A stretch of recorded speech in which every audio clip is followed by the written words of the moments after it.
صريحه، ضربه جزاء صريحه. اللاعب زق الكوره، ياسر ابراهيم فعص وش رجله، ضربه جزاء. انا مش عارف حتى الان الحكم ده ما حسبهاش ازاي.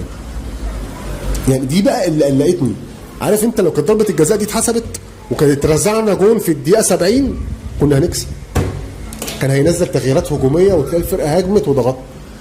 لكن انا عارف والله العظيم بتفرج على الماتش وقايل للناس اللي بيتفرجوا معايا يا جماعه احنا هنتلسع جون في الاخر بسبب ضربه الجزاء اللي ما اتحسبتش. وفعلا الدقيقه جت 90 ياسر ابراهيم برضه هو اللاعب اللي فعص رجل اللاعب وضربه جزاء عليه ومش عارف احنا كنا بنعترض عليه اصلا. هو اللاعب جاب جون فينا طق طق. المشكله بقى يعني الغم وحرقه الدم. ياسر ابراهيم بيرفع ايديه. بترفع ايدك على ايه يا ياسر؟ يعني انت بترفع ايدك على ايه؟ يعني تسلل عليك؟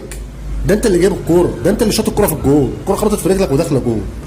ما انا مش فاهم بقى هو يعني بيرفع رجله، بيرفع ايده على ايه؟ بيرفع ايده ان هي تسلل عليك يعني. مش فاهم ده قانون كوره جديد ده ولا ايه؟ تسلل على المدافع حاجه يعني حسب الله ونعم الوكيل.